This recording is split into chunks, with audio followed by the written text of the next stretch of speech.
Assalamualaikum warahmatullahi wabarakatuh. Selamat datang di podcast Dispuspan di Dinas Perpustakaan dan Kearsipan Kota Tarakan.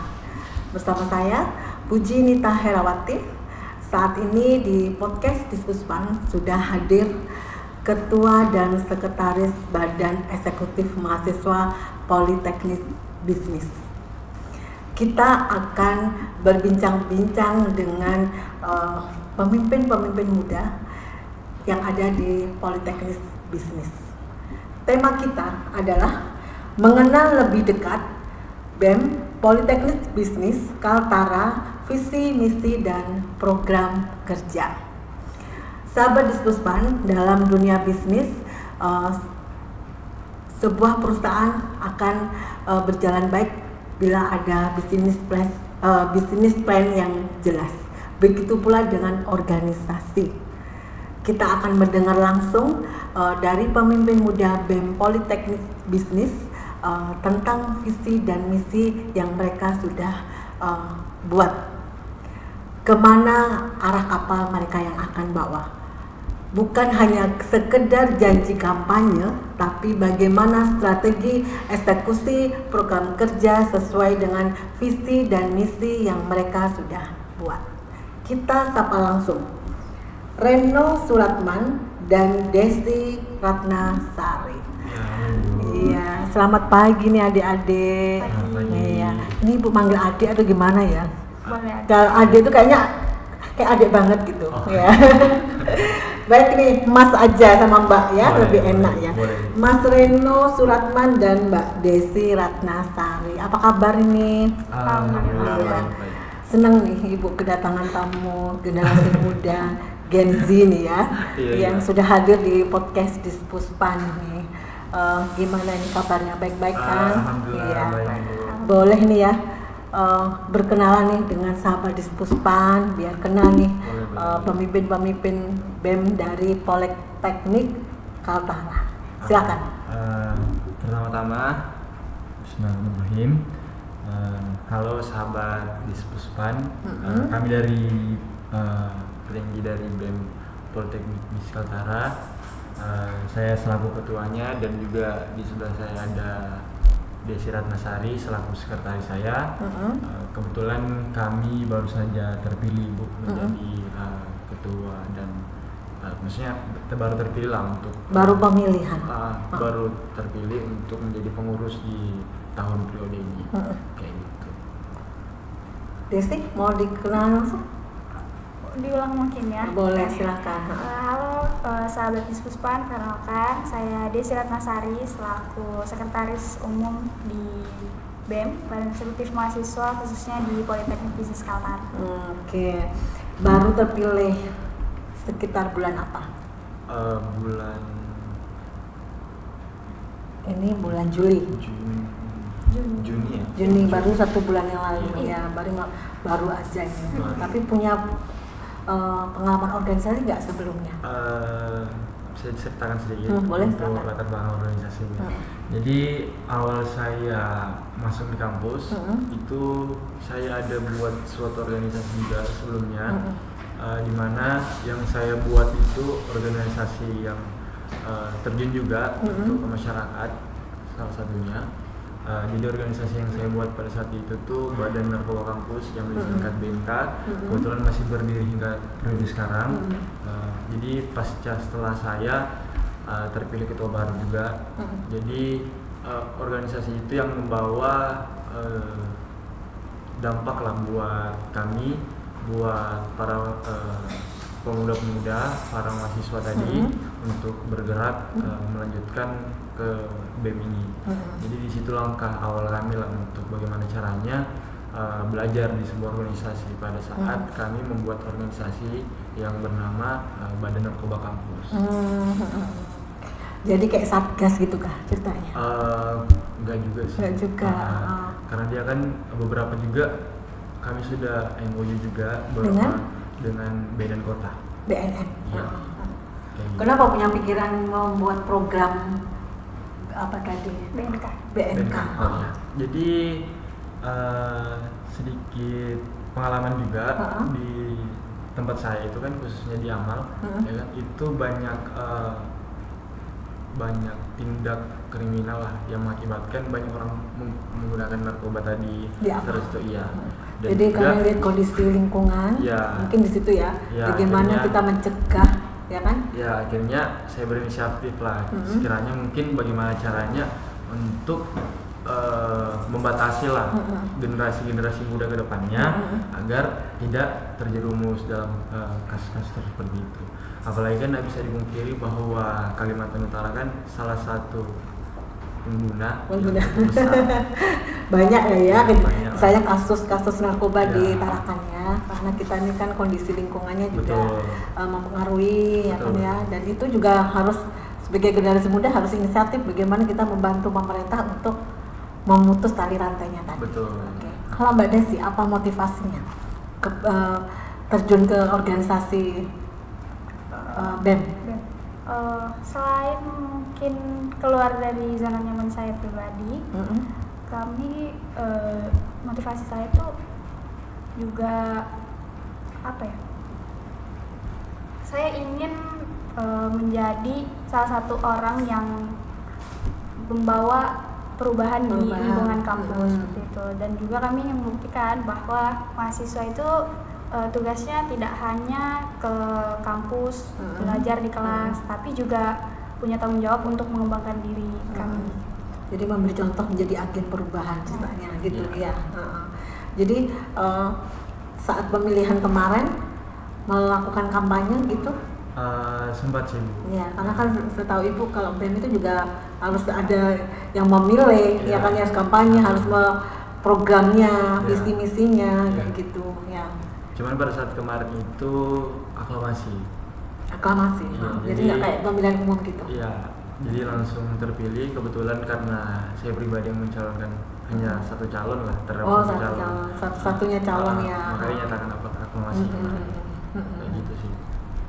Mohon maaf nih, rambut panjangnya memang lagi tren atau jadi Ibu lagi sapok dengan rambutnya, memang suka rambut panjang ya Mas? Kebetulan dulu memang suka sih Bu, waktu SMA kan SMA memang sering dipotong kan, kayak kan nggak boleh, sekolah kan panjang, kalau mahasiswa kan bebas aja. Jadi emang kayak sering kemetalan, terus tuh kayak sempat panjang karena kan pasca Covid kan Ibu. Jadi sempat ada manjangin, terus setelah masuk potong lagi. Dipetal kan. Akhirnya dipotong lagi kayak gitu. Jadi sempat manjangin. Oke. Nah, ini kan Mbak Desi, Mas Reno ini kan sudah kepilih nih. Sudah kepilih menjadi seorang pemimpin BEM yang ada di Politeknik Bisnis Kaltara. Nah, kan banyak orang yang menghindari nih ya terjun ke organisasi BEM, karena BEM ini juga membawa aspirasi, ya kan, bagaimana memajukan politeknik, ya kan, bagaimana membawa arah perubahan nih generasi muda. Nah, ini apa sebenarnya wajah BEM yang ingin kalian hadirkan di tahun kalian, maksudnya di kepemimpinan Reno dan Mbak Desi? Oke. Jadi ini kan salah satu bentuk lah kepedulian kami kan terhadap kampus khususnya dan juga beberapa dan juga seluruh mahasiswa di politik. Jadi betul-betul kami ingin mengajak untuk seluruh mahasiswa tuh aktif di dalam organisasi, tidak hanya di luar lingkup akademik. Jadi kami pengen tuh mahasiswa coba berinovatif lah, terus tuh lebih ada beberapa momen ketika mereka berorganisasi itu mereka mendapatkan experience baru seperti itu, tidak hanya ruang kelas aja yang mereka dapatkan, dan juga yang mungkin pengen kita bisa dibilangkan juga Gen Z ini kan kurang dalam mengikuti organisasi. Males sih Mas ya. Maunya hanya kuliah, tapi mereka sebenarnya mampu. Cuma ya mungkin karena faktor apa yang pengen di zona nyaman sih. Ya benar. Ini tadi keluar dari zona amannya. Nah itu. Justru kan Desi ini orang yang betul-betul saya ajak kan. Awalnya juga yang kayak menolak untuk ikut lah organisasi.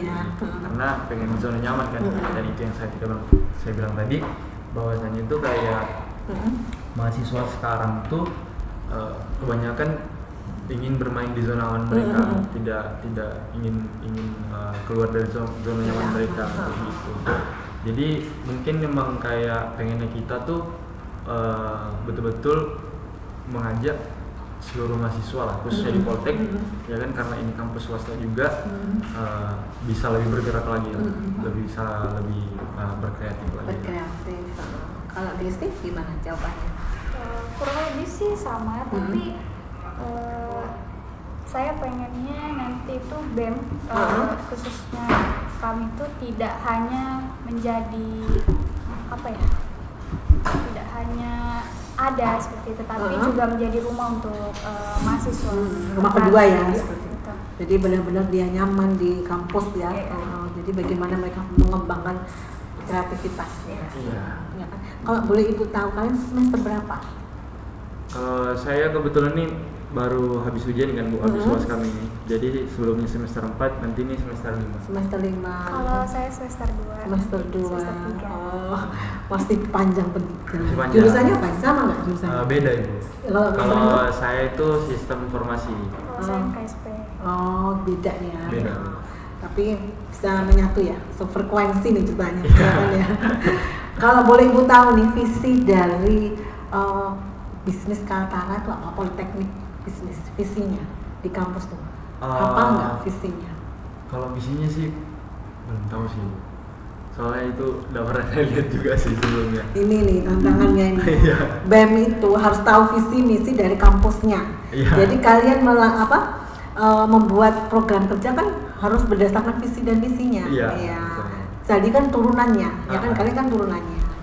Kira-kira program apa yang sudah kalian buat nih? Ini kan sudah 1 bulan ya. Otomatis kan pada saat kan memaparkan kampanyenya pada saat pemilihan BEM itu kan pasti punya program-program unggulan. Kira-kira apa program unggulan yang benar-benar diunggulkan? Kalau untuk beberapa program di situ kami belum ada jalankan sih Bu, karena ini kan pasca 1 bulan setelahnya saya terpilih dan juga wakil. Terus itu saya membentuk kepengurusan, ya kan, di situ pada akhirnya kebetulan juga itu sebelum ujian kan dilakukannya pemilihan. Nah setelah pasca ujian, pasca libur, mahasiswa itu pada balik. Jadi pas habis bulan langsung libur gitu. Jadi belum aksinya belum nampak nih ya. Jadi habis itu tunjukkan nih aksinya. Betul, pasti. Jadi gini, kalau kita sudah kepilih jadi seorang pemimpin, otomatis yang diharapkan oleh rakyatnya itu adalah janji-janjinya, ya kan ya. Jadi aksi nyatanya. Betul. Seperti kalian, makanya Ibu bilang tadi, sebuah perusahaan akan berjalan dengan baik atau sukses apabila ada bisnis plan yang jelas. Ya. Kalian membawa kapalnya Kaltara, dibawa kemana nih kapal itu berlayar, ya kan? Jadi kalian ini misalnya yang yang nakodanya, ya kan, bagaimana membawa perubahan seperti Desi bilang, seperti Mas Eno bilang ingin menunjukkan memberantas tuntas itu BNK, ya kan, apalagi generasi muda sekarang kan gampang terpengaruh, apalagi misalkan nih ya, tanda kutip banyak sekali kejadian-kejadian, terus pergaulan-pergaulan bebas, ya kan ya, gitu. Oke. Terus program nyata apa ini yang kira-kira yang saat ini setelah liburan ini yang ingin ditunjukkan aksi dari program unggulan-unggulan tadi kan banyak program nih. Misalkan salah satunya apa yang bisa setelah ini loh Bu saya akan melakukan ini apa ini? Sebenarnya kami tuh ingin menjalankan satu program memang sebetulnya, cuman melihat waktu kemarin kan karena itu libur, jadi kami kehilangan momen di situ. Nah, sebenarnya ada momen di mana kami akan menjalankan suatu program yang sudah saya susun sebelumnya, di mana kami akan berkolaborasi, ya kan, dengan beberapa instansi juga, beberapa dinas juga, terus itu beberapa organisasi mahasiswa juga, yang dimana itu terjun langsung ke masyarakat dengan bisa kita lihat sekarang juga Ibu, khususnya di Taman Berkampung ini kan banyak orang sekali jogging tuh Bu. Nah, jadi banyaknya orang jogging ini kan mempengaruhi lingkungan juga kan. Nah, akhirnya orang ikut jogging juga. Nah, cuman yang dampak positif kan? Iya. Nah, cuman yang saya lihat di sini itu justru alamnya Bu yang tidak terjaga. yang dimana tuh ada banyak sampah, ya kan, minuman bekas minuman orang seperti itu. Nah di sini saya ingin pengennya saya itu untuk berkolaborasi lah dengan beberapa instansi serta dinas dan juga organisasi mahasiswa untuk terjun langsung ke masyarakat yang dimana ikut serta dalam aksi jogging ini tadi sekaligus pungut sampah. Ya, jadi pembersihan ya kan. Ya. Maka itu aksi bareng, aksi kebersihan bagus Ya. itu. Ide yang cemerlang tuh Mas. Jadi menciptakan suasana yang bersih, segar udaranya dan nyaman bagi para pengguna jogging. Betul. Ya. Jadi itu aksi yang akan dilakukan. Iya, Otomatis dalam waktu dekat ini. bagus. Jadi menggait pihak-pihak terkait. Betul. Ya kan? Jadi memang perlu kolaborasi ya. Iya. Jadi gimana nih? Apa namanya, kuliahnya kan tetap berjalan aja kan? Nggak Nah, berat ya nah, antara organisasi dengan kuliah? Berat nggak kira-kira? Balance lah. Aman aja sih. Aman aja ya. Iya. Jadi nggak kebeban ya, karena kan Nggak. kalian punya tanggung jawab ya. Iya. Tapi hal yang kayak gitu tuh sebenarnya tantangan, Betul. bukan jadi beban. Betul. Nah, kira-kira tantangan apa ini yang saat ini sudah kalian hadapi pada saat kalian ingin mengeksekusi program yang sudah kalian buat? Dari Desi atau Boleh, dari Mbak Desi dulu boleh, Mas Reno boleh. Yang mana dulu? dari aku dulu ya. Oke. Jadi kalau tantangan terbesarnya itu sebenarnya yang saya bilang tadi Bu, dimana kan Gen Z ini betul-betul yang mageran terus tuh. Jadi dari internnya ya tantangannya ya? Iya, jadi intern. betul-betul dari manusianya lagi Dari, gitu, kembali kepada kembali ke manusianya manusianya lagi. lagi. Yang Sadar apa membuat enggak kita, kayak gitu ya? iya, ada memiliki kekurangan atau tidak, berikutnya atau tidak. Jadi betul-betul tantangannya ya cuman itu doang sih. Ketika ibaratnya mahasiswa tadi ini ingin bergerak, ya kan, saya rasa itu cukup mudah saja sih kayak gitu. Jadi memang betul-betul tantangannya itu ya cuma Teman dari- kita sendiri. Iya. Iya. Menggerakkan teman susah. Iya, itu Iya, yang susah. tantangannya. Iya. Juga mungkin kayak menyatukan ini deh, ide itu Ide. juga susah. Karena banyak kepala juga kan. Ya, berarti membangun kesolidan tadi yang susah. Iya. Kompakannya susah. Susah. Tapi sejauh ini tetap mereka mendukung kan? Sejauh ini tetap mendukung aja sih. Mendukung, Beberapa hanya- mahasiswa emang sudah mulai ada kelihatan pengen geraknya lah, Pengen gerak, pengen membersamai, pengen ada solid, terus tuh pengen ada rasa kepedulian lah kayak gitu. Tapi support dari dosen-dosen bagaimana? Alhamdulillah support. Alhamdulillah, ya kan support ya kan. Nah, biasanya kalau BEM itu ada pembinanya nggak? Ada. Ada ya. Ada. Jadi apa pun harus ada koordinasi kan, nggak Ada. berjalan sendiri. Iya. Iya. Jadi aktivitasnya BEM itu di luar kampus kan ceritanya setelah kuliah, Iya. kan? Jadi nggak mengganggu mata kuliahnya. Iya kan? Kalau aktivitasnya, maksudnya berkegiatannya Iya, apa? kegiatannya. Oh, tetap di luar daripada jam kampus sih. Iya. Jadi kan kuliah tetap berjalan kan? Iya, tetap. Cita-citanya apa ini kira-kira? Kalau Ingin saya- jadi apa? Kalau dulu ya, Ah. kalau dulu pengennya itu Pengen jadi dokter? dari Apa? dulu tuh pengennya jadi pengusaha. Jadi pengusaha. Alhamdulillah sekarang sudah. Sama jadi pengusaha. Apalagi orang amal itu kan rumput laut, ya kan Iya. ya. Jadi pengusaha. Pengusaha kan tidak perlu harus menunggu lulus, ya kan? Betul. Pada saat ini memulai usaha juga boleh kan? Banyak Iya. nih anak-anak muda yang sudah punya usaha. Betul. Ya kan? Apalagi Tarakan ini kan 1000 kafe katanya, kota 1000 kafe, ya kan? Nah coba lihat kafe-kafe itu kan anak-anak muda semua, Gen Z, Gen Z, Iya. ya kan ya? Gitu. Nah Desi juga mau jadi pengusaha. Iya betul. Makanya Bu ambil kuliah di Politeknik Bisnis. Bisnis Ya. Kaltara. Oke. Sekarang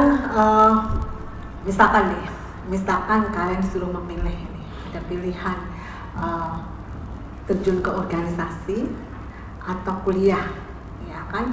Tetapi kamu tidak peduli nih dengan organisasi yang ada. Yang penting saya lulus nih, yang penting saya dapat nilai yang baik nih. Gitu kan, ngapain ikut organisasi? Toh saya nanti jadi pengusaha, organisasi tidak penting. Kalau ada statement kayak gitu, menurut kalian bagaimana? Siapa dulu saya? Kalau Boleh.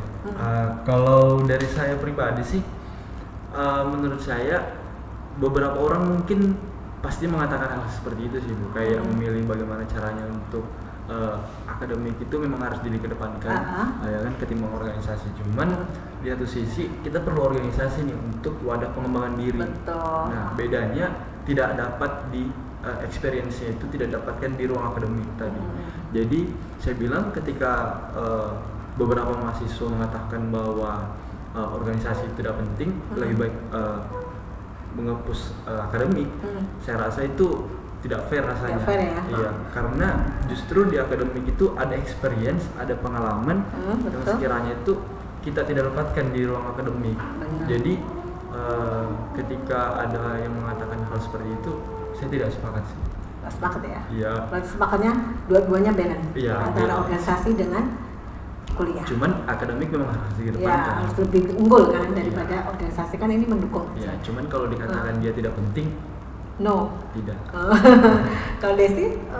Sama sih, harus balance karena ya di luar tugas kita sebagai mahasiswa kan kita juga butuh pengembangan diri yang lebih gitu. Dan juga kalau misalnya dibilang nggak penting, kayaknya itu orang-orang yang belum ngerasain deh masuk Betul. di organisasi. Nah, Padahal masuk organisasi enak ya Desi Iya, ya? pasti ada ininya. Pengalaman Iya. belajarnya juga banyak. Iya, betul.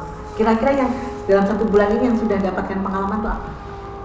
Saya justru kalau saya pribadi nih Bu, saya boleh jujur bahwasanya itu saya tidak pernah namanya itu berani berbicara di depan umum.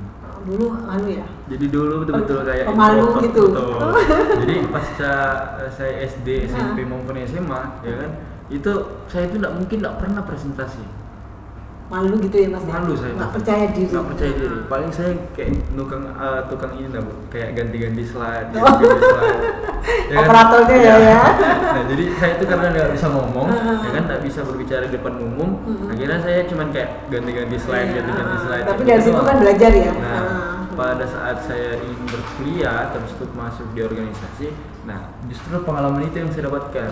Kayak bagaimana caranya berbicara depan umum, terus tuh kayak mengatur kata-kata kayak gitu.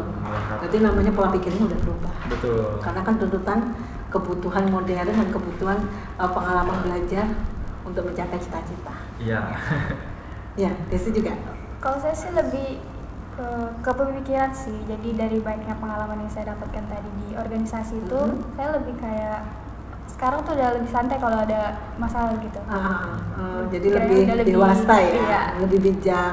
Tapi nggak boleh emosi loh ya.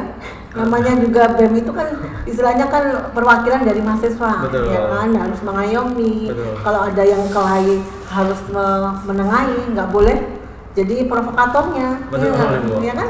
Jadi harus benar-benar dewasa, belajar di situ. Ya, coba berikan satu pesan buat teman-teman di Dispuspan, teman-teman kalian di kampus terkait dengan pentingnya berorganisasi. Silakan. Aku dulu. Boleh. Oke. Jadi sedikit mengutip dari pembicaraan kita tadi, Bu.